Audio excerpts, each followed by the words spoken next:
it changed my business completely. It was so incredible and it changed my business so much and my revenue increased so much that I couldn't stop doing it. So I just say that if you can just give it a go and start to explain a little bit of behind the scenes of what you're going through, and as a business owner, what you're doing with your products, and really talk to your customers about what's coming up next, and are they excited about it? How do you do that practically? That first step, what does it look like? Like, I don't know about social media. I've been paying kids to run around, do graphic design. And hey guys, welcome to the Ecom Unleashed podcast. I have an epic episode for you today with Anaita, the marketing whiz. If you haven't seen her already all over TikTok, well, I don't know what you've been doing the last 2 years. She has absolutely crushed it. She has tons of marketing advice out there, and she has businesses that are actually doing well out in the marketplace. She's not just a guru, she actually knows what she's talking about and she teaches it. She helps so many other businesses grow and scale. I just want to tell you quickly about our app, MonsterUpsells, that is also going to help you grow and scale your business without devaluing your products or your brand. We've got the perfect upselling machine that you want to add to your store. It's all upsells inside of a cart that just looks beautiful on your store, aesthetically pleasing, and everything that you could ever dream of. You're going to love it. There's a free trial on us. Just download it today and start upselling. Enough about me and everything that we are doing. Let's get into this podcast. Welcome, Anaita, to the Ecom Unleashed podcast. Woohoo! Thank you. Thank you for having me. No worries. Honestly, it's an honor to actually see you face to face and have this chat, because we've been chatting back and forth over the last couple of years during COVID, and It feels like I'm speaking to a friend. Yeah, it's been awesome. Like, I think we connected back in end of 2020, I think it was. Let's just jump straight into this. I want to give everyone a bit of an insight into Anaita's world. I'm probably only going to touch the surface of it. Here's a little bit of an intro. So Anaita is the co-founder of Hero Packaging Australia, an online sustainable company focused on making packaging fun again, whilst doing better for the planet. Now, I should also say it's not just Australia. She does it all around the world, right? Yep, that's right. Hero Packaging is everywhere. She started Hero with her husband Vic in 2018 as a solution for their previous e-commerce business, Olivia Co, where they were using enormous amounts of plastic to ship products. Fast forward to today, Hero Packaging is a global company that has sold over 20 million compostable mailers. That's crazy. To businesses with over 45,000 customers. That's even more crazy, 45,000. Including the likes of Boom by Cindy Joseph, Studs, Beginning Boutique, Q Clothing, Birdsnest, and Moana Bikini. I'm sure you can rattle off a whole heap of other awesome ones out there too. And in 2020, Anaita wrote the digital marketing and ecom book, Sell Anything Online, to help e-commerce business owners take actionable daily steps to grow their businesses, which is awesome because that's what we're doing on this podcast. Super stoked. And look, to sell the book, she joined TikTok and created marketing videos that went insanely viral. Within 12 months, she had amassed over 300,000 followers, and I'm pretty sure that's where I discovered you. So that's awesome. Woo, well done there. Thank you. She's basically famous. Let's just say that. She's also been featured in Entrepreneur.com, Smart Business, Channel 7 Sunrise, Mamma Mia's Lady Startup, and recently hosted Mamma Mia's Lady Startup Academy podcast. And I'm pretty sure she's been in many other things as well. She was invited to speak somewhere. I don't even know where it was. You're just popping up all over the place. Yeah, cool. Is that a good intro? Did I miss anything else there? I'm pretty sure I did. I think that was a great intro. That's exactly who I am. I would just add that I also teach marketing at university as well. And that's something that I'm super passionate about. And that's where my love for talking to camera and teaching people things, that's where that came from. Because I studied accounting originally and I hated it. And then I did my master's of marketing. And because I loved it so much, I asked my lecturer if I could also teach. Wow. And when she agreed, I started teaching. I've been teaching for 8 years, and that's where my love of all of this stuff comes from. So you're still teaching this, doing this, hang on, what's the side project? Is Hero Packaging, this massive business that's changing the world, is that just the side project? You're actually just marketing at university? Well, no, Hero Packaging is number one, my full-time job, but the teaching and the writing of books and the TikTok videos, that's all the side stuff. And that's all the passion stuff that I can't let go of, because it's just things that I truly believe in, things that I love with all my heart. Oh, that's awesome. I love the language that you use when you start talking about marketing and advertise. I don't know. I can tell you love it. Yeah, I'm super nerdy about it.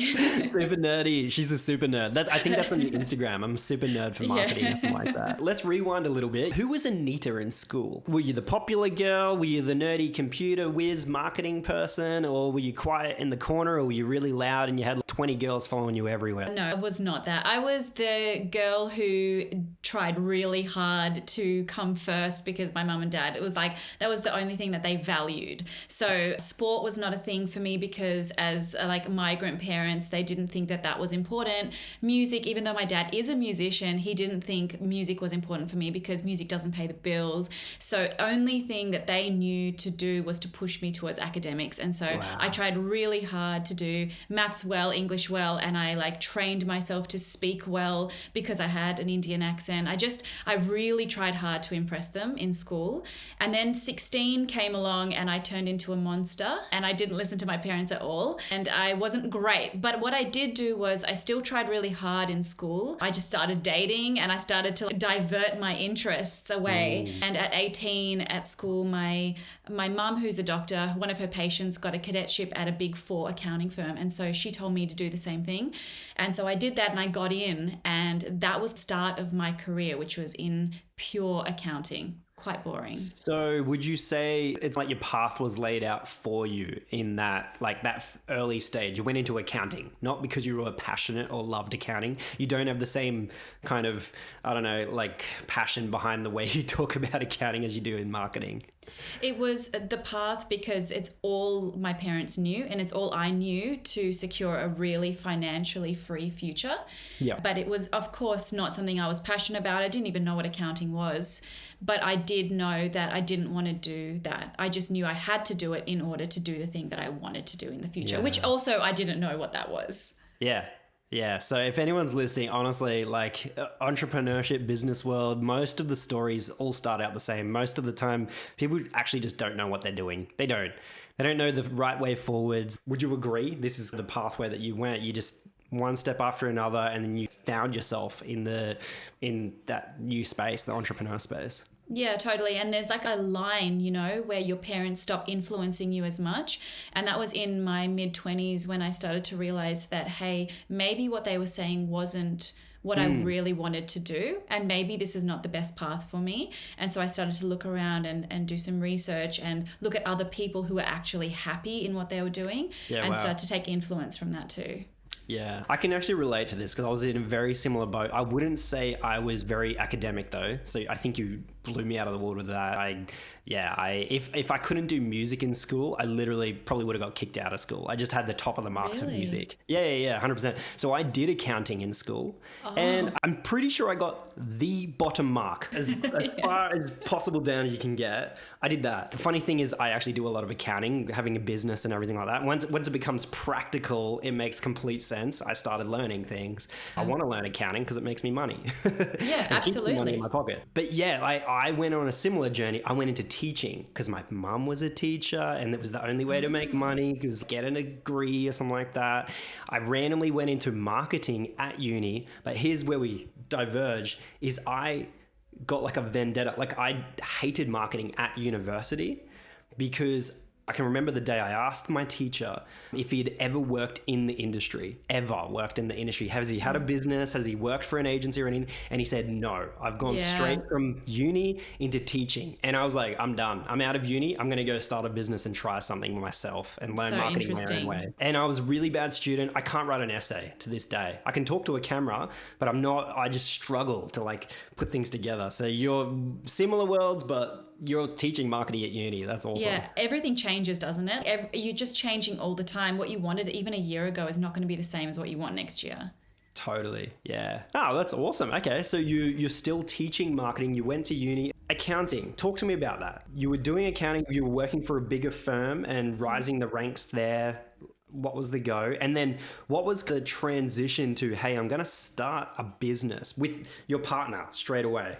I believe it was. Yep. Yeah, so so to answer your first question, I was in KPMG and I was doing accounting and I was part of the cadetship program. So it's straight out of school and you work full time and you study at night. And you do that for 4 years and you basically get a degree out of it, but you also get a job out of it, like a full-time job out of it afterwards. So I stuck that out and I did that, finished my university degree, finished that cadetship, and then went on to be a senior accountant. And it was fine. It was about $50,000 a year. It was okay. It was As a nothing senior special. accountant, you can earn only 50,000. Well, my starting salary was 27, so it was a nice jump.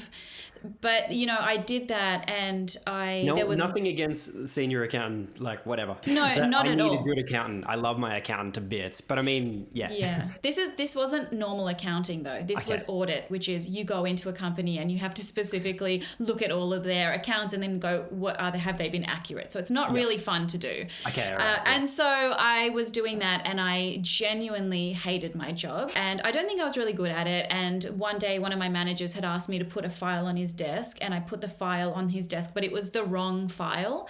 And he yelled at me. So he was really angry. This was in the middle of the floor. We used to have these hot desks and he yelled at me and everyone was there and it was pretty quiet. So I ran to the bathroom. So I was pretty teary and my friend found me there and took me straight to HR. And she said, you got to get out of here, that you're not happy. Wow.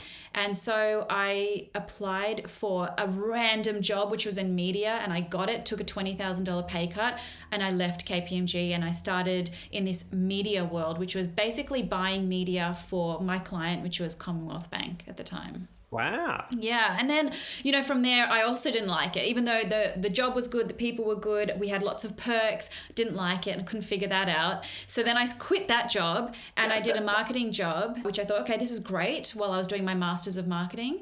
I hated that too, even though I loved the work. I couldn't figure out like why I was so unhappy. Yeah. And I started to just buy things off Alibaba and sell them on eBay. It was just something that I decided to do. And when I started to really sell and it started to grow, I realized that I was so incredibly happy doing it. And any $20 profit that I would make, I was like, this is mine. I own this profit. I control how much money I can make. And I quit that job and then I just started a business. So yeah, that's my journey. But it was always about not liking where I am and trying to make changes to get to where I wanted to be. I was literally talking to someone last night who was trying to figure out their pathway of what they want to do. They already have a business, but they know that it's wrong. There's something wrong there. It's gut feeling. It's making them money, but they just know that, hang on, this is the wrong thing. I'm not supposed to be doing this.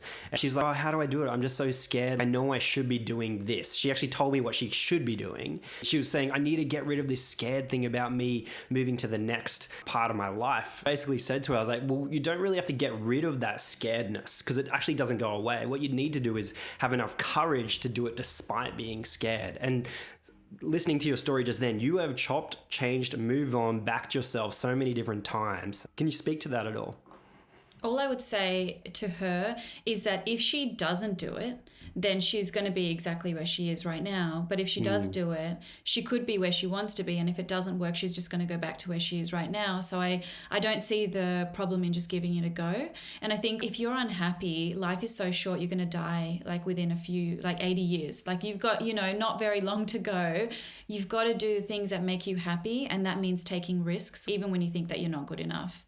Yeah. So I would say that that's something that I live by, which is always say yes to opportunities, even though they scare the shit out of me, and just do them anyway. And a lot of the time they don't work out. They just don't. But I have to keep moving forward. Where does this courage come from? I think it's because I got past my parents' approval. So it was, my parents never approved of me quitting every single job I did and getting out of accounting and not doing my CA and all of this stuff. And now that, because I've got their approval now, which is, I did everything that against their wishes and I still came out okay. And I think because of that, I realized that you are allowed to not do the right thing or the thing that is the safe path. You're allowed to take risks, I think. And it's just given me more confidence to do that more and more. Yeah, I love that. I love that. That's going to be snipped up right there and go straight to TikTok. Yeah. That's awesome. Cool. Thank you so much for that advice. I'm literally going to pass that on to her and take this and send it straight to her. I want to jump back over to Olivia Co. So you went from eBay, doing some kind of arbitrage buy sell thing on eBay. Got your first taste of, I made my own money, marketing stuff online. So you went from there to Olivia Co. Talk to me about that journey. How did that happen? Oh, that was a great journey. Also, because what is Olivia Co? I haven't really explained what that was or what it is. Olivia Co was a business selling personalized or monogrammed accessories, so handbags, wallets, phone cases, that kind of thing. And essentially at the time, I think it was 2016 when I started it, and there was another company in Australia that was growing super fast, and it was at about $30 million, and it was selling the exact same thing as that. Wow. It was personalized, it was trending so fast, and so there were only two big competitors in the market. And I thought, well, there's no small competitors. I reckon I could come in and take some of their market share. That's easy. All I need to do is put the product where they would never sell it. And that was eBay and Etsy. And I knew eBay so well. And so I imported some products from Alibaba. In fact, I found the exact suppliers that they used. Wow. And using one of your tools? I know you're always pushing tools on TikTok. I love tools. No, I didn't do that. The tool was actually video calling the suppliers and showing me their production runs to make sure that they were the suppliers of the competitors. And so I did that, and I brought those products in. I started small. I think it was 100 card holders, and bought a little monogramming machine and started to sell them before I even had product. Before I had even learned how to monogram, I started to sell things on eBay. And I said, sorry for the delay. It's still coming, but I love that you've bought from me. And then when it came, I practiced and I realized how shit I was at monogramming. I couldn't do it. It didn't look good. I tried so many times. Anyway, I sent a really bad product, but I just kept practicing, kept doing it, and started to perfect it. And all of a sudden, these things just were flying out the door.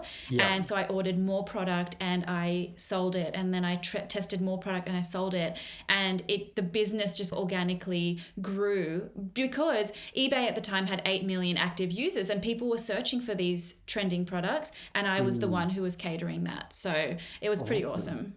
That is such a cool story. I oftentimes we, as business owners, we try and perfect our product or even our entire business plan before we even start. And that is a classic case of what it normally looks like or sounds like. I've talked to a lot of entrepreneurs now, and it's normally okay, I've already sold heaps of product. I'm trying to package. How do I even package this? I've actually got people who've bought it and I don't know where to go. What do I do? Google hero packaging. Yeah, exactly. You just do things on the fly when you start. Yeah, that's exactly how I started it. Yeah, and it was just there was no plan to it. And I had no plan of what products to bring in. All I did was I was looking at those huge competitors thinking, right, well, they're selling more of this. This is on their homepage. It must be popular. I'll bring those in too. Lots of people would actually say the opposite to what you've said. So they see these big competitors and they're like, oh, obviously it's saturated, so I shouldn't even play in that space. Right. But you saw a niche channel almost, right? eBay. Yeah. You can differentiate your offering, and it doesn't have to be with the product itself. So I did it through distribution, but I also did it through pricing, which is something that I don't usually ask business owners to do. Yep. But if they were selling a phone case for $59, I sold it for $39 because the margin on it was really big. And I was like, well, that's a really cool way to do things. And then I increased it to $49, knowing that over time with eBay, I could discount it and run those sales as well. Yeah. And so it for me was distribution and pricing, because the product and the monogramming were the exact same as my competitors. Yeah, no, I love that. You just rewind quickly. You're looking for who is going to make your product, right? How did that start? Because I know some people really struggle with that starting thing. I'm like, what was it? Was it Anaita sitting on Google typing something? What does it look like practically? All I did was I looked at this sounds so bad, I keep bringing up the competitors, but I kept looking at the competitor website and I just typed in what they had as the product listing into Alibaba. Mm-hmm. And I even typed in their business name into Alibaba and saw what came up. And I just contacted multiple suppliers to find out who could actually give me those products. And I just tested out a few suppliers with the exact same product to see which one was better. Yeah, awesome. With Olivia Co, was it you and your husband both working in the business? No, it was just me. And then 2 years into it, he left his job. Yep. when Olivia and Co took over his full-time salary.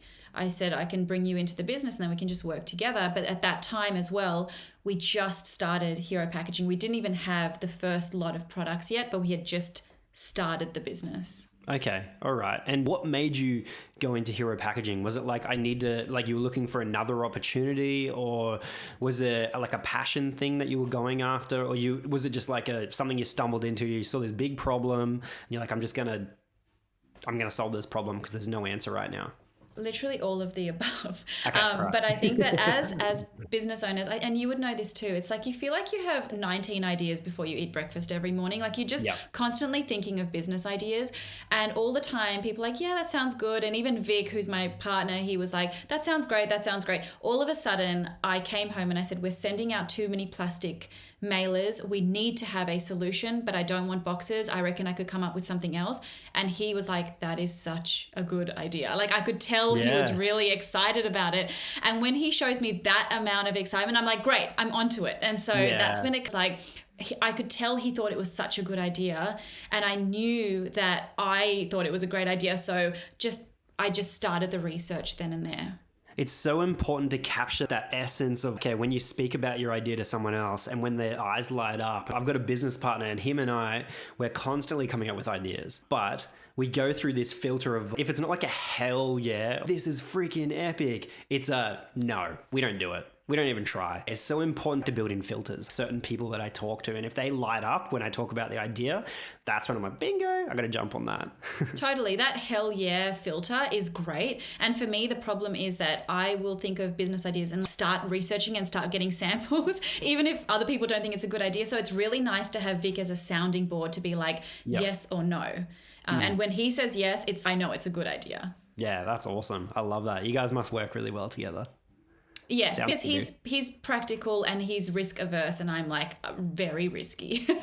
Do you have I don't know, your personal advisor or accountant or whatever, and you're like trying to explain what you're actually doing? Do they just go, oh, holy heck, here we go? No, I don't explain it. I just I do it and then I explain it afterwards. Yeah. That's me too. You did what with crypto? You did what? Well, you know that's illegal. No, it's not. We're right. Anyway, yeah. So Hero Packaging. So you jumped into this Hero Packaging world. By the sounds of it, you just stumbled into it, talked about it to your partner, and he's like, hell yeah. Do you have any advice for people who are looking around all the time and trying to start that next thing, but they should actually be focusing on what they have right now? Oh, totally. Test demand always. Okay. So because I have always been a fan of building an audience, even if it's a small audience but a really highly engaged audience, there are two things I always do before I launch anything. One, so they're both to test demand, but one is asking on social media whether people would actually buy the product or not. And two, actually running a landing page with a sign up form and having a simple Google ad to say, the keywords that they're searching. And if people are actually clicking on it and signing up, and I can see that there are a lot of signups for that product or that business idea, I can know for sure that it is viable to start. The idea could be great, but if people in your sphere or people in your community or your audience aren't willing to buy it, don't even think about it. Don't think twice. Yeah, cool. You meet with a lot of entrepreneurs. I'm wondering, do you ever have the hard words with any of them that say, hey, look, your product's just rubbish, or like you just need to, you need to get a better product, or Yes, I'm famous for doing that actually. So like I have one-on-one calls with, well, actually they're not huge entrepreneurs, but they are business owners, and they'll say that this is not working, it's not selling, what should I do to promote it? And I'll say, it's not, even if you promote, it's not going to work because the product's not good. Or if I advise a tech company in Israel, and they have asked me a number of times, what if we pivot into this strategy? And I've said that is not a good idea at all. It doesn't work for you. Stick to what you know. And so I think a huge part of the benefit of standing back and looking at things from third-party point of view is to be able to say that's not good. And also people trust you for that also, because if I'm a yes person for everyone, then people will fail too. So I need to be honest and I think ruffle some feathers and say, I don't like what you're doing. And that's just part of entrepreneurship as well. Failure is literally a stepping stone. It's something to learn from. It's not a negative or bad thing. It's actually just something to move on from. And the faster you can get through your fails, the better. That's how I like to frame it. And also, I would say when you feel like you're failing, it's okay to feel sad about it. It's okay to like sort of just drown in your worries for a little while, because obviously it's an emotional thing too, because you've invested time or energy or money into it. I would say that once you have done that, you need to then forget about it and move straight forward into another path. Like there's no more thinking about it. After you've had your little cry about it and you're allowed to, move on. Yeah, I love it. I've started that many ideas and I fail so hard. I fail. Same. I feel like that's one of my personality traits is I'm actually really good at failing. And I take that as a compliment. I don't have much going for me, but I'm good at failing. That's awesome.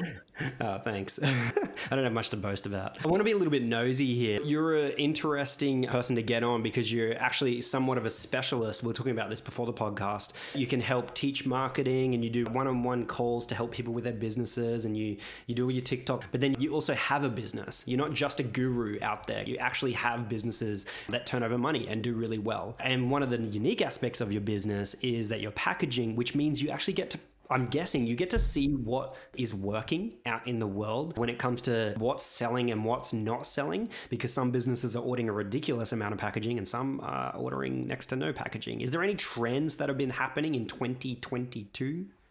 In general, e-commerce was much lower in 2022. That's the main trend that I've seen. Wow. So there are obviously those brands that did super well. They've built a community and an audience, and they can leverage that to sell more. Community but those and audience were the two keywords that you just said then. Yeah, but the ones that were relying on paid ads, I think actually suffered a lot during 2022. But if you've got a super highly engaged audience, even if it's small, I feel like those brands did super well. So what I like to do sometimes is I look through our orders every week and I pick out company names that look familiar, which I haven't seen before as our customers. And I do a bit of a stalk. So I look at their Instagram profile, I look at what they're doing on their website, I look at their Google ads, and I can see the ones that are doing super well are the ones who on Instagram, on social media, even on TikTok, they are trying so hard to connect by humanizing their brand with their audience rather than just hiding behind their brand and just doing things on Facebook ads or Google ads. So I think the power of community and the power of audience is actually the one thing that I would say has helped a lot of businesses this year. But overall, 2022 was it was not great for e-commerce. Yeah, wow. When you said humanizing their brand, what does that actually mean? Having faces on as part of their brand and not just posting up a photo of their product. Or even on Google, when you click through to a website, it is just products everywhere and you have absolutely no idea about the business owner, or you have no idea about the behind the scenes. The concept of building a brand in public or building a product in public and getting customer buy-in, there is nothing like it to grow your brand.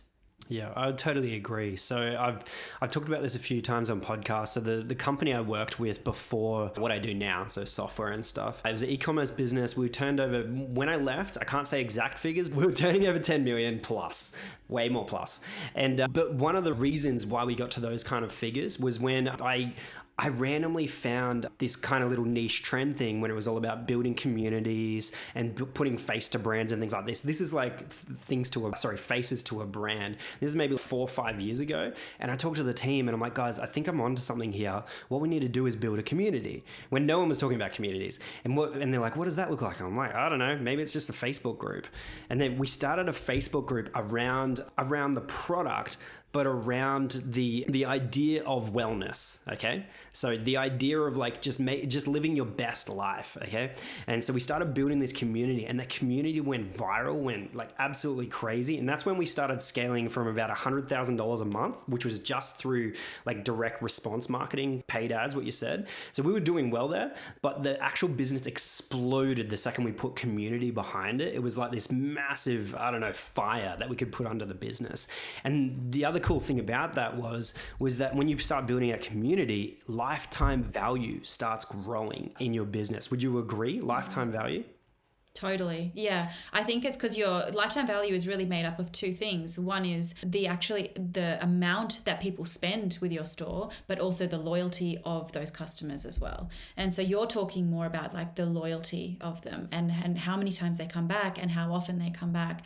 That is a really, really important factor in any business, especially when you're new, because you can't afford to keep acquiring new customers all the time when you're new. So you need to focus on that retention, and that lifetime value is crucial. Yeah, totally. How much more crucial is it now, right? 2022, you just told us we had a bad year. Yeah, it's getting better though. It's getting better. It is getting better. Okay. Yeah. Awesome. So I've seen that. So for the sales and this peak period right now, they were expecting back to 2020 or 2019 sales levels, but it actually surpassed that. So it is getting better. And I think 2023 is going to be good too. Yeah, that's great. Well, we can have a positive in there, which is good. I love that you're actually giving us the negative too, though. Yeah. Because there is a lot of people struggling, I know, out there right now. And it's important to bring up these topics of lifetime value. I've been harping on this for ages, and it's getting annoying how much I talk about it. But if you're not thinking about sale like 4 and 5 or even sale 10, really your business is a ticking time bomb. It's probably going to blow up eventually because you're going to exhaust your one-time only customers, and you're going to need those 5, 6, 7 people there for life. When you pivoted over to hero packaging, was this something that was going through your mind, this whole lifetime value thing? I'm going to choose a product where it's consumable, really.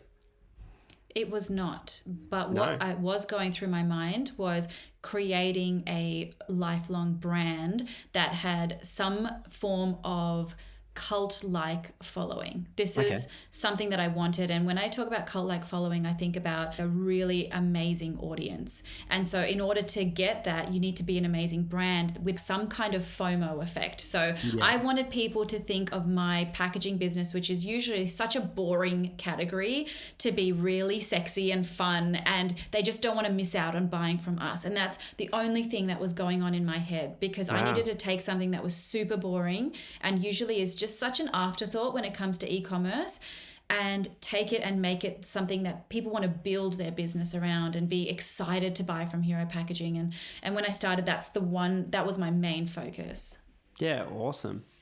How are you building FOMO into Hero Packaging?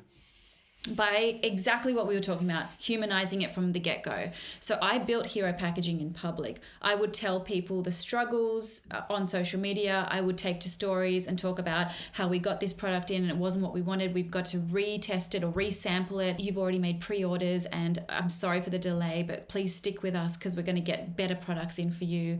It was really about connecting. See, that stuff is like, people are so scared to do that, I feel. Like I would even be scared to do that. Hey, look, guys, we're struggling here. You might not get the best product this time, but we're trying our hardest and things like that. I love that you've done that. Have you got any advice for people who are I guess, sitting on the sidelines and not doing the whole putting their face in front of a camera?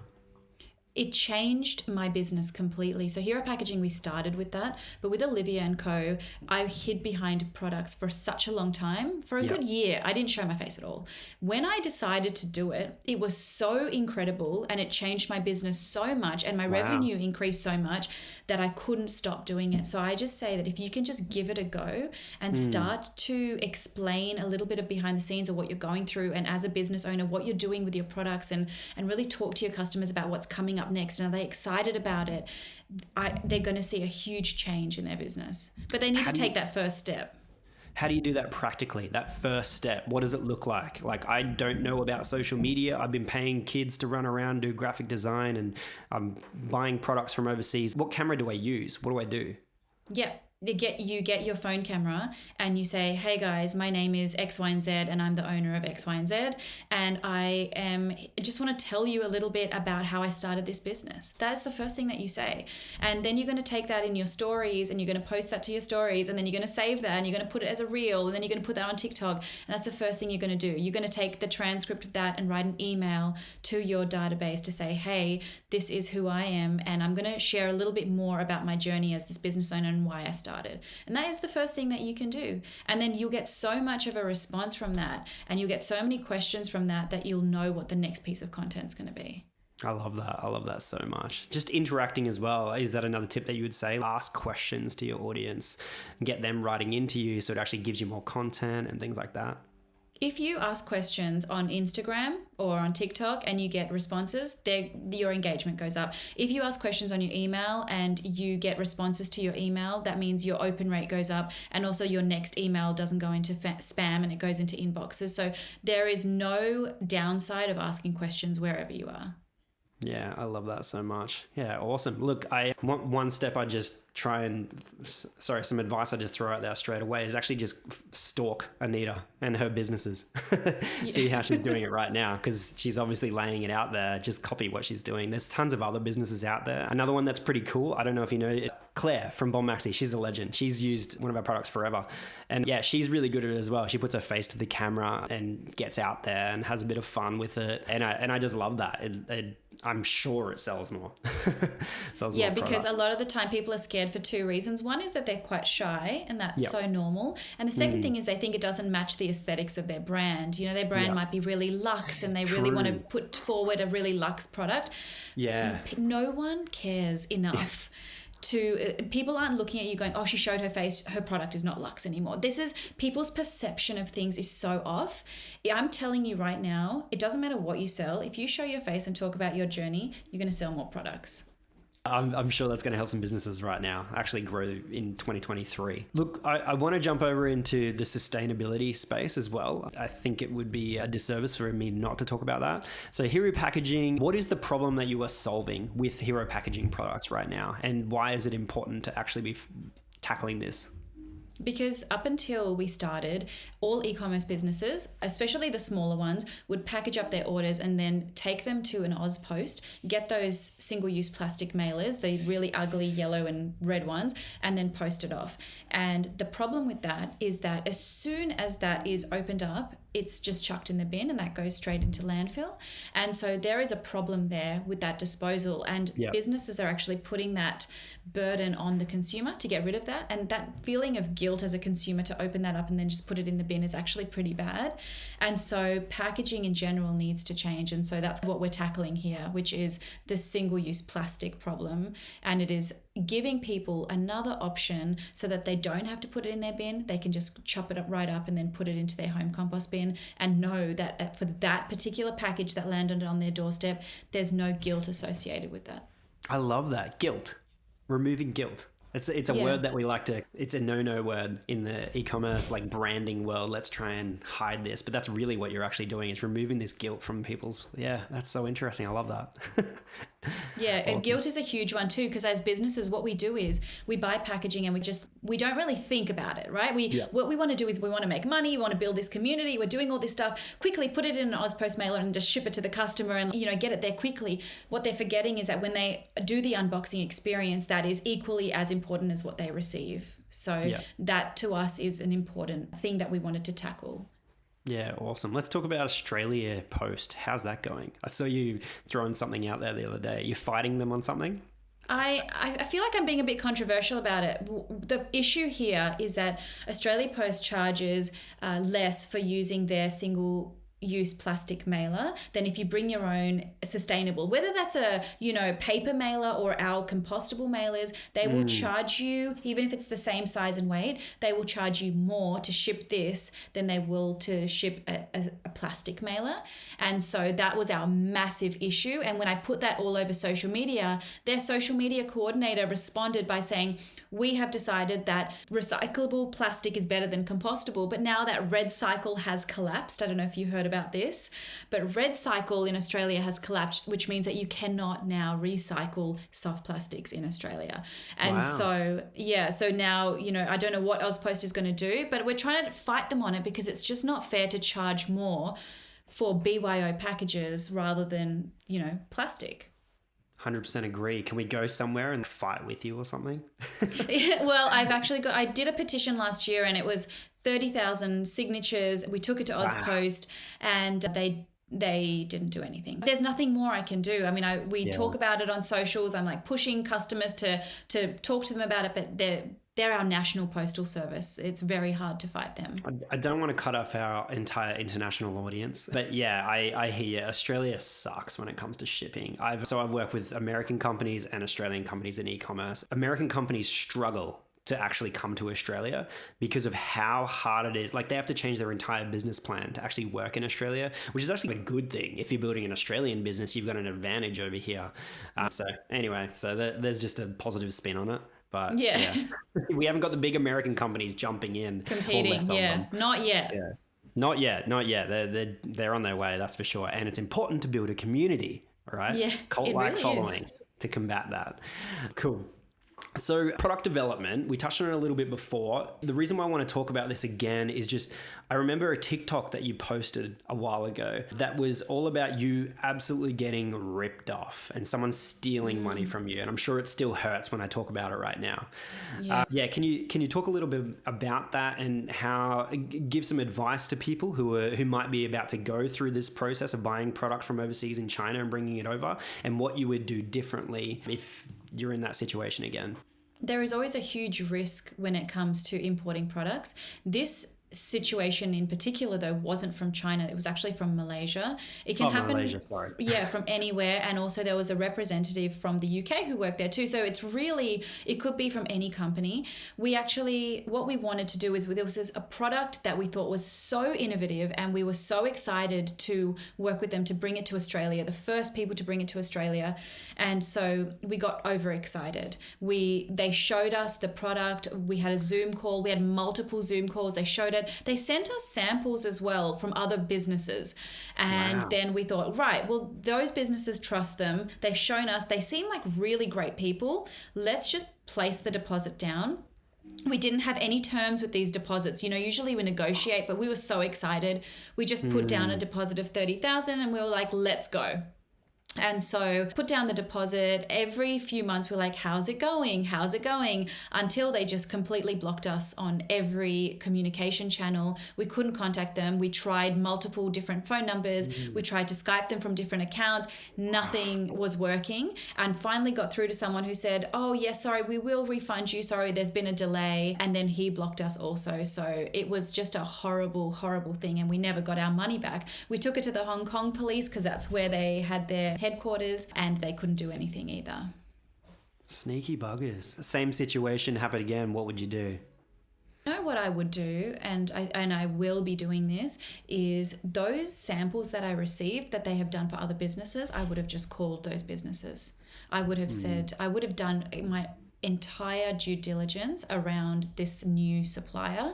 So I would call those businesses, and it's almost like hiring a new employee. You want to call their references, and I would make sure that what their experience is, if it's good and they trust them, fantastic. The next thing I would do is always go, and COVID's difficult, but always go and meet them. Go and have a look at the actual production facility and see things in production, look at what they're doing, and get them to sign a contract in both countries. There's just so much you can do to protect yourself. If you are buying something from Alibaba, the best thing about that is that they've got that Ali insurance, I think it's called.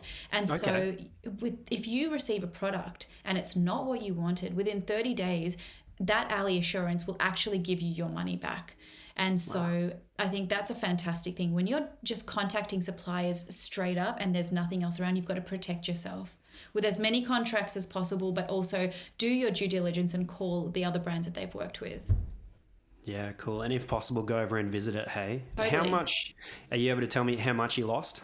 How much was that worth, that mistake? Yeah, I'm pretty sure it was 30,000 USD. Lesson. It was a lesson, right? It wasn't a mistake. It was a lesson. It was a stepping stone. I think it was around about that much money. And I think it's just because we were so new into the business and such a small business. We still are, but it was so new that amount of money meant so much to us. That's like a huge chunk of our mortgage. And it just felt like, how do we go forward from here? We don't trust anymore. Yeah, totally. And look, you might have lost 30,000 US dollars, but you may have saved people a lot just talking about it, which is really cool as well. Yeah. Yeah, awesome. Cool. And so you sold Olivia Co throughout COVID, was it? Or just recently? 2020, we sold that. Yeah, okay, so a while ago. How did that play out, that sale? And did you guys do well out of it? And also, if someone was looking to sell their business in 3-4 years' time, what should they be thinking about now? The way that Olivia Co, the sale of that played out was that I was pregnant with my third child. And so when I when I became pregnant, I realized it was going to be impossible to have 2 big ecom businesses and 3 kids. And also I was writing my book at the time as well, and also had write a book. So I thought something has to give. Gnarly. You are literally gnarly. I knew I couldn't give up one of my kids. So I had to give up something else. The book was really a passion project and I did not want to give that up. And Hero Packaging had started and I thought, I love it so much. I'm so passionate. And I'd lost my passion for Olivia Co. So what I decided to do, and again, I told my audience, plays a big part in this story. I told my audience that my options are to close it down or to maybe sell it. I don't know what I'm doing yet. Let me talk about it. Let me keep talking about it. So you spoke about this to the entire audience, the database. Wow. Okay. People are normally scared of doing that. I've sold businesses in the past and had to keep it hush. Yeah. No, I absolutely was. It's my business. I can do what I want. And I just thought, well, I'm not passionate about it. And I was telling people that, look, I didn't say I'm not passionate. I said that I'm pregnant with my 3rd kid. I can't have Olivia Co anymore. I am looking to either sell it or I might just pause it or close it down. And in that period, I posted about that on LinkedIn, on Instagram, on Facebook, and out of the woodworks, all these people came up to me and said, I want to ask about how much you're selling it for. And I said, well, I don't have a number. Give me your best number. And so a few people, we went right through the last stage and they pulled out. Obviously, it's a lot of money for other business owners. And so then we had one investor who, I can't say a lot, but we had one guy who decided to go through with it, and he came through LinkedIn because I was so public about talking about it. I didn't list it on Flipper. I didn't list it on Gumtree or anything like that. I literally just spoke about it on social media. Yeah, the power of a cult-like following. I love it. In a community. Yeah, that's amazing. If you were going to try and increase the value of your business, if you were going to sell, what does an investor look at, or what does someone who purchases a business look at the most to I guess, get a higher multiple or more money back from my business when I sell it? Right. This is a really interesting question because we did a crowdfund, like an equity raise earlier this year. That's right. Yeah. Yeah. We spoke to lots of investors, and a key question is, what is your competitive advantage? That was a huge question, right? And then the second one is, what's your EBIT? So your earnings, basically your profit, and what is your revenue and the revenue target for next year and for 2 years and in 3 years. And we have to, I think if you're going to sell your business in a couple of years or in 3 years, you need to absolutely be cash flow positive. You need to have profitability because investments are down right now, right? They're not investing as much. What they're looking for is profitability and not just that revenue growth. There's no point in making $1 of sales if you're losing $200. It just it doesn't make sense. So I would say 100% focus on cash flow positivity. Have cash flow in your business and fix it before you decide to grow. That's number one. That's what we're doing with Hero Packaging at the moment. Is we're slowing things down. We're actually fixing all of our cash flow issues right now so that next year we can build on growth from scratch again, but with profitability in mind. And so all of the investors, every single one of them was focused on profitability. But if you look at the recent sales of Flora and Fauna, they were making about 13 mil. They sold that for about 28 mil. So they actually looked at 2 times revenue.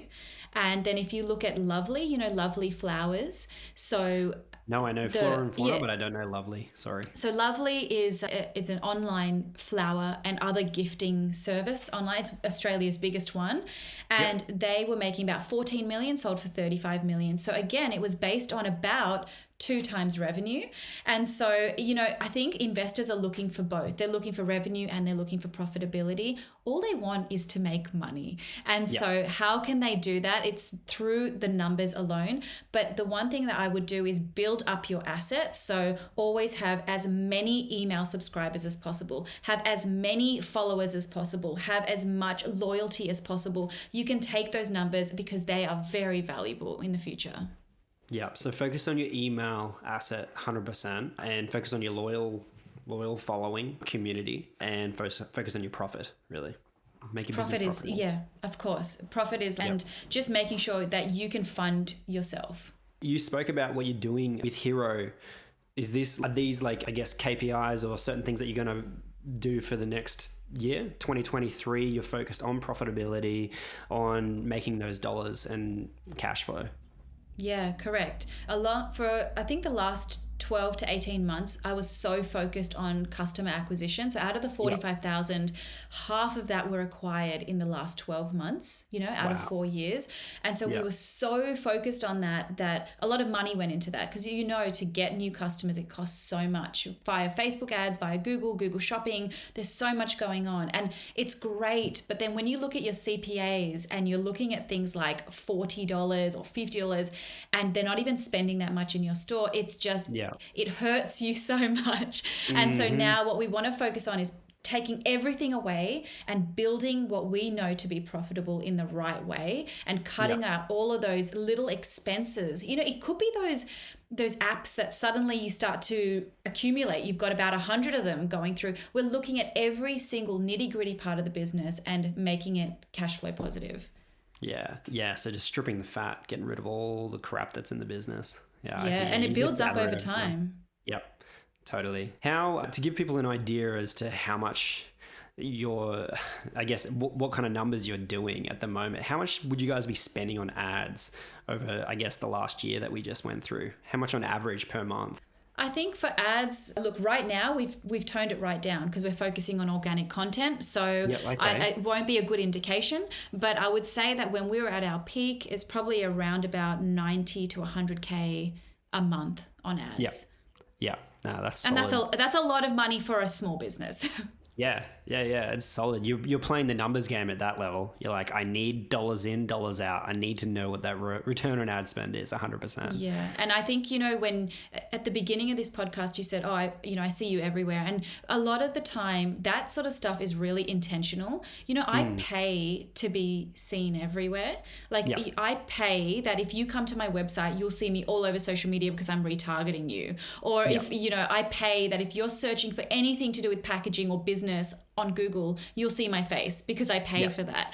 And so all of that is intentional, but it doesn't always lead to profitability, but it does lead to brand awareness.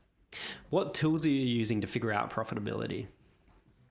Like tech? Are you using special tech? Or I know there's some out there. There's heaps of different ones that people are using. No, well, we have a CFO who actually looks at all of this stuff for us. I don't have spreadsheets and all they don't need tech. They just do it all in their head and all the crazy numbers. Exactly. And we've also got another company who's come in and their whole purpose is to look at our growth. They are the growth experts. They don't just look at customer acquisition and growing. They actually look at fixing the internals of the business so you can grow really healthily over the next 3 years. And so I have these people and Ty, I love to outsource. So I outsource all of the numbers stuff to a specialized accountant and also the growth stuff to a bunch of growth guys. And I think that's awesome. Because we know how much you hate accounting. Yeah, that's right. I avoid at all costs. Yeah. Play to your strengths, right? I love that. People put so much heaviness on, you've just got to get better at all your weaknesses and everything like that. And I think as an entrepreneur at the very start, you do have to juggle a lot of stuff. But there's times in your business where you've actually just got to, you've got to grow yourself and play to your strengths and hire people to cover all of those weaknesses. Absolutely. Because you also then need the time to learn those things. And it's sometimes impossible to do that. Yeah, awesome. In the world of entrepreneurship and marketing, what do you believe your superpower is? I don't give up at all. I just keep going. The amount of grit that I have, a lot of people will not do what I do. If people are posting something on, for example, TikTok, and they get 2 views, they'll never post again. Yeah. I will just keep going because I don't care. I even when something doesn't do well, I'll do it again. And all I do is I wake up and I show up every day. And I think that's a huge superpower of mine. One of the mentors that I look up to, he talks about just what you got to do is just wake up and do the jobs and just suck a little bit less than you did yesterday. I'm just going to suck a bit less. I'm just going to try again, but just a little less sucky. Correct. That's me. I just, to be honest, sometimes I don't care if I suck the same. I just literally don't care. All I want to do, all I want to do is just keep going because I know I really am clear about where I want to go. All I know is I need to just keep going. Where do you want to go? I have all these things that I want to achieve, which is that one day, eventually we will sell Hero Packaging. And we are creating this incredible life for our kids. And Vic and I, no matter what, until the day we die, we will work together, watch our reality TV shows together, and be able to travel with the kids and not worry about if I want to spend on something or if I want to pay for the kids to do something. I want to be really, really happy and financially free and just give back as much as possible to charity. I just have this vision of that life, and so all I need to do is just one foot in front of the other. Yeah, I love that second part you just talked about, because I was actually going to question you on the first half. You're like, I just want to make sure that my family's all good and everything. I'm like, there's no way, Anaita, you're doing something else. You don't just sell hero packaging and do nothing and travel around and eat good food. I reckon you'll be starting some cause, you'll be helping people, businesses, but you'll be doing it on your own terms rather than having to do it, Yeah, it sounds so weird, but I'm not weird, but just cringe. I really love the thought of positive. I just want to be happy. So everyone around me, we should be happy, and no one should be doing something that they don't want to do. I should be able to help them to do something that they actually want to do. And so, and I've been trying to teach my kids, they don't really get it at the moment, but I'm trying to show them that if you see mum and dad earning this much money, we are giving away 20% of that. We're literally taking $20 of every $100 and giving that to people who need it more than we do. And they should learn to do the same thing. And so that's something that is really, really important. But if we can do that and also have a great life too, everyone's winning. Can you talk about that? What's the 20% for? Where's that going?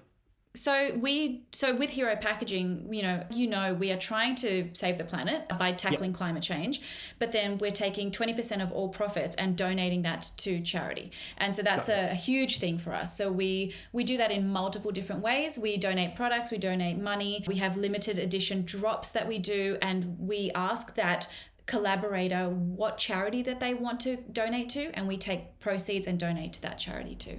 So people come up to me and they're like, oh, I have a clothing brand. How do I humanize it? How do I stand out? Or I sell candles. How do I create a community around candles and things like that? And I believe one of the most unique and just powerful ways to do that is to actually partner with charities. And and you can build stories around stuff. I love that you brought that up. Can you talk about that? Yeah, and I have passion projects that I want to invest in terms of charities. But what I love, and what is something that we have really done well, I believe, is that we have made it, how do I start this? It's not a marketing ploy. It is something that we want to do because it means something more than just us. So giving back, it makes us feel like we want to make more profit so that we can give more. And it makes sense for everybody. It makes you feel good as part of, self-actualization, but it also actually is helping. And so in order to do that, and in order to know which ones to donate to, because obviously there are thousands of them that you could choose from, when we collaborate with someone. So recently we just collaborated with Carla from Bankstown, who is famous on TikTok, and she's really part of the trans community, and her charity of choice was an LGBTQIA+ charity. And so we have decided to give 20% of the proceeds of that to that charity, and it helps her, it makes her feel good, it makes us feel good, and it helps them too. So it just feels like we're doing something collaborative, we've done something really fun, and the point of it is you can do serious things and also have a good time doing it. And so that's our motto. Just do good stuff and be serious and tackle problems, and your business can do so much, but you can have a great time while you do that. Yeah, seems like you like to create stories around your products as well. So you've got Hero Packaging, which is technically it's just a boring product, really. It's just it's a package. But you're very clever in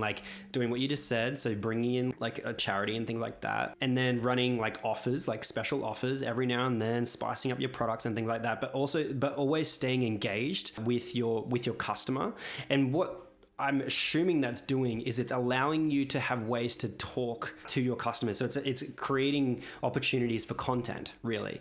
So if people are struggling with content, right, I feel like they are just not being creative with all of the little stories in their business. There's so many ways to talk about your product without just saying, hey, here's my mouse, buy my mouse. right? This is something that's really important, and I think a lot of people miss is creating offers that are continually changing, doing fun giveaways, doing collaborations, and it's actually more than just doing all of that stuff. It's actually giving you talking points to create like a culture around your product and your brand. Yeah, I think content and that concept of what to create every day is one of the biggest things that I hear is, but what do I talk about? I want to be on stories and I'm ready to do it, and I want to be on emails, but like, what do I talk about? It's hard to do that when you're not actually doing stuff. Just start, like, when you're not partnering and you're not doing all these fun things, you've got no content to talk about. And a lot of people can't do that right now. So my main thing is you are an expert in something. So if you want to talk, for example, Ty, about MonsterUpsells constantly,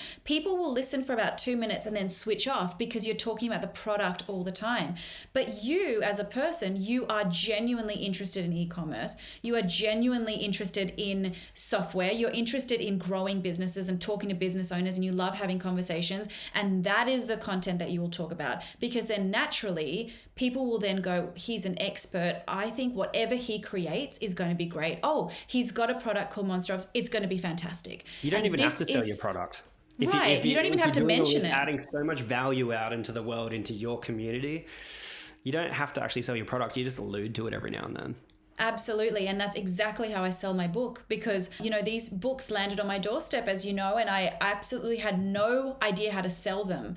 And I treated it like an e-commerce business. I was like, well, shit, they've landed on my doorstep. What do I do? I haven't told anyone, didn't tell friends and family I've written a book. So I started a TikTok channel. I just started to create marketing content and then put my book in my link, and it started selling, and it's been selling by itself. And I don't run any ads for it, nothing. It just sells because I create content on the fact that I'm an expert in small business, e-commerce, marketing. And so because I can show that and people click on my link, naturally they go and buy it. And I think that's a huge thing, that if you've got to run a candle company, you're obviously an expert at hand pouring something. Talk about your industry and not just the product.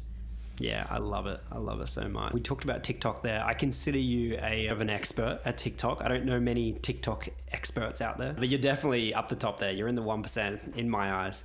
Can you give us some tips? Okay, we're creating content. I'm actually trying to do it. I'm creating content myself. Okay, what matters most with this whole algorithm thing? Watch time, comments, interaction, likes. Do you study these things? What works, what doesn't? And then on the back end of that, how do I drive traffic to something? If I've got a product somewhere, do I do call to actions, or what do I do practically?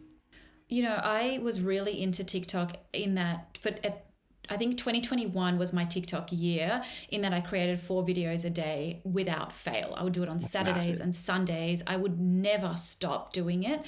And because Hero Packaging grew so much this year, I have not been able to do the same thing. So I can maybe post once a week or once every 2 weeks. I'm not able to. But what I do see is that because I did all of that work back in 2021, every time I open the app, I've got 100 new followers. Wow. And it's all of my old videos still going and still being distributed. And so all I would say is just to keep creating videos that are short, sharp. And the most important thing is to be a storyteller. And so to actually have a story to tell. It used to be really anyone could post on TikTok and get a lot of views back in the day, and now it's storytelling and entertainment above all else. It doesn't matter how clever you are or anything. If you cannot tell a story properly, you're not going to get the views that you want.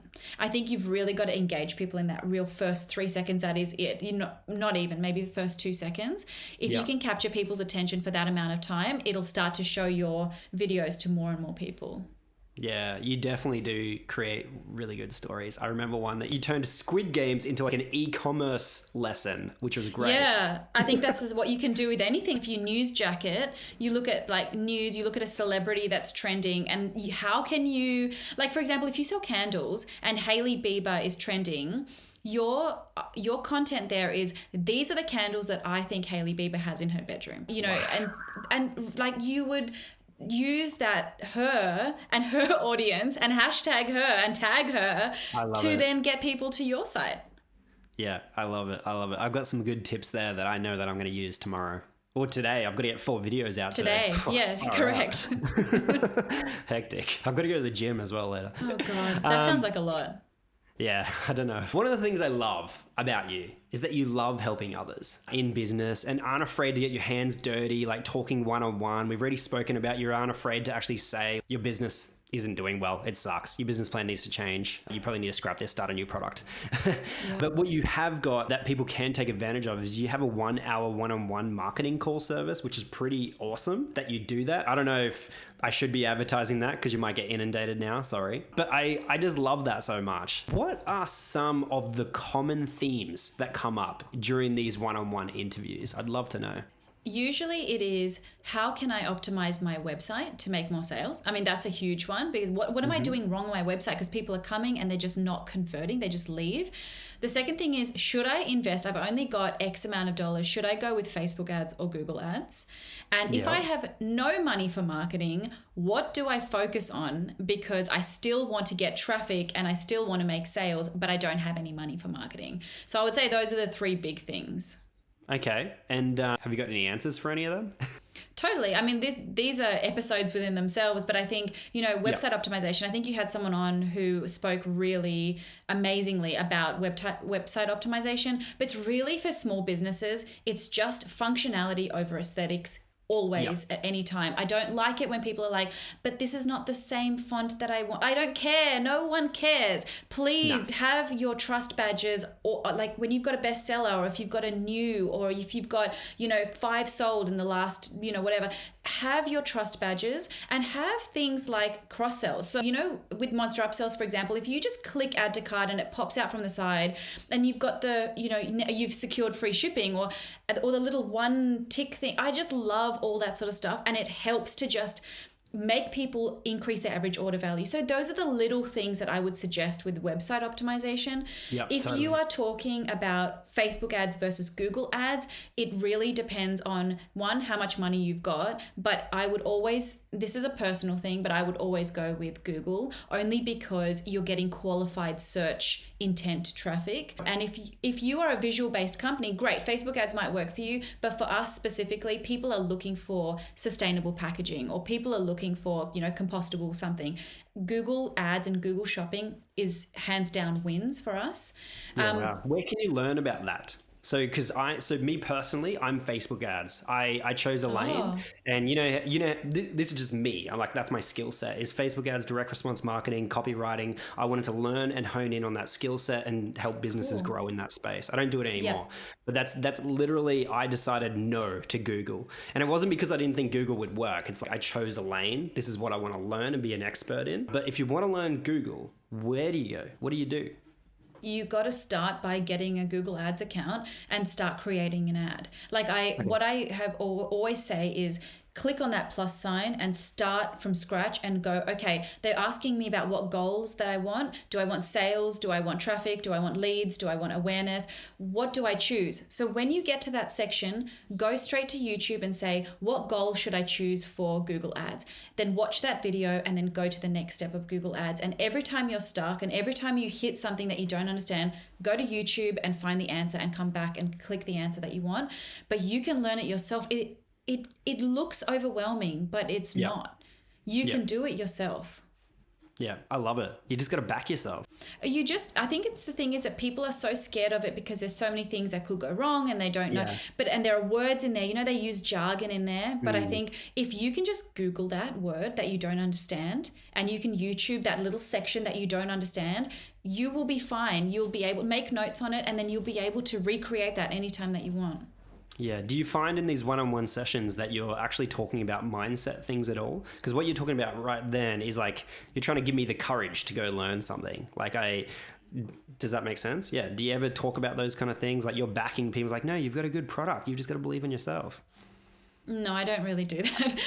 I'm not really into all of that stuff. I think, you're on this call, you've paid for this call. I'm going to help you practically and help you get your Google ads set up, or I'm going to talk you through your social media content or your website optimization. But I'm not here to convince you that you're good, because that's not what you're paying me for. You're paying me to improve your business. 2023 is coming. It's December 7th when we're recording. What should we be thinking about going into 2023? And what should we be wary of and what should we be doing? Okay, the first thing I would say is TikTok is obviously growing. So what you need to know about that is TikTok and Instagram search is going to outperform Google for Gen Z. If you are targeting Gen Z at all... What did you say? TikTok search is going to outperform... TikTok search and Instagram search. People are searching there over searching on Google for anything. What? Really? Yeah. So if you want to perform well, what you need to do on TikTok is to literally type in what you sell or what category you're in, look at the suggested search terms and create content on that, and make sure that you're writing those words in your content so that when people are searching for it, your video comes up, because that is where people are searching for answers to questions. So I think that TikTok search is going to be a massive thing. So you need to focus on that. And if you're not comfortable with TikTok, same thing with Instagram. But social media is going to be the search engine of choice. I would say that websites are going to start looking more like social media. So they're going to have short form videos rather than images all over the place. You're going to be able to swipe through. You're going to be able to shop videos on your website. I think that is a really big thing. And I would say the third thing is that Apple Ads is going to come out. And so I think the Apple ad platform will launch, and I think small businesses should get on it straight away, because as we know, it's always going to be incentivized to jump on the platform. They're probably going to offer you credits and things like that. Get on it and test it straight away. And I think that is something that I would always tell people is if there's a new algorithm change, or if they're offering a new anything on Google, on Instagram, on TikTok, jump on it straight away, because they will push that out more than anything else. But I would say those are the three big trends. Apple Ads. I haven't heard too much about it yet. I've heard tiny little things. Do you know much about it? Have you delved into that space? Yeah. So they faked this whole privacy thing. This is my opinion. Yeah. I totally they believe faked what this, you're about to say. this privacy thing of like, we want to protect everyone. But in fact, what they're doing in the back end is building up a network of, I think that what they're going to do is use the App Store, and they're going to use Apple News, and that's where they're going to advertise. Everyone's business is going to be on there. And so if you are on Apple, and if you are here with ads in general or paid ads, I think I really want people to familiarize themselves with that as soon as it launches, and do as much YouTube and as much Google and everything as possible so that you can learn about them, because I think it's going to be massive. Because the whole concept is that they've taken away audiences for your retargeting from Facebook, and they're going to use it. And I think you could get a lot of reach from it. Yeah, awesome. I've also seen a trend recently of big businesses, e-commerce businesses, all trying to build their own apps and own real estate on people's phones. The reason why they're doing it is because of email and retargeting and everything like that. They're struggling. They're getting hit with all of Apple's privacy stuff. But if you can go push notification to someone's phone, you basically own a little bit of real estate, and you can basically contact your entire database with a push of a button. That's amazing. That's another thing as well. Yeah, I think there are also apps that can, on your normal website, you can enable push notifications. If you don't have the resources or capabilities to build an app, you can still do push notifications. People just have to opt in for it. This is a random personal question. What else do I have to outsource in my life? You're obsessed with it. You talk about you outsource. You've got chef, you've got a babysitter. What other VAs and things like that are you outsourcing in the world, like in your little world? Look, to be honest with you, I outsource housekeeping and cleaning. And the reason for that is, because why not? I don't enjoy it. And by the time, at nighttime, once all the kids are in bed, if I have to cook a meal, or Vic has to cook a meal, we feel angry. We are so tired. We have work to do. We are constantly working. And so to cook in between that is just something we don't enjoy. So we have outsourced someone to come in once a week, actually, to just cook meals for the week. And I think that's one of the best things that we've ever done. And we've got someone who cleans our house, someone who mows our lawn. I mean, I just outsource the things I don't want to do. I think that's a really fair thing to do. But in terms of a VA, I don't have one. And I do all my own stuff. Even on Hero Packaging, even sell anything online, there is no one helping me or planning out my social content. It is literally me going, I've got 5 minutes. What can I do? Oh, I've got one hero pack here. Let me create a reel on it quickly. And I'll just do that. And so for me, it's like I'll outsource the things that I don't like and I'm not good at, but these things I am good at. So I'll make sure I do those. Yeah, I love that. So how much does a chef cost? About $65 an hour. Okay, and you just hire him for a few hours and they make your food for the whole week? Well, he does our grocery shopping, and then he will, and we can choose anything that we like, basically. But then he will come, he'll put our clothes away, he'll make our beds, and then he'll come and he'll cook for about 5 hours, make like a whole bunch of stuff. And then he can freeze a lot of it up in the freezer, and we can just pull it out whenever we need. This is amazing. You've literally changed my life already. I need to start hooking that up. Yeah, it will change your life. And do you know how I found him? I advertised on Seek. So that's what you need to do. No way. That's epic. Yeah. I love it. Yeah. I need to get this chef. Hey, does he fly to Sunshine Coast very often? He's fully booked. Damn it. All right, cool. Okay, so that was just my own personal thing. Okay, wrapping up, how can people find you, Anaita? What should they be doing? Okay, so you can find me on Instagram. So for Hero Packaging, it's just hero.packaging. And for Sell Anything Online, it is literally Sell Anything Online. And that's both on TikTok and on Instagram.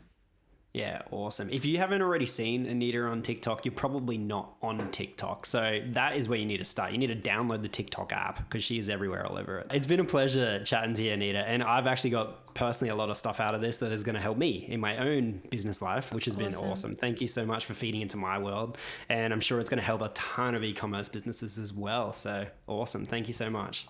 Oh, thank you. I hope it does. And I loved being here.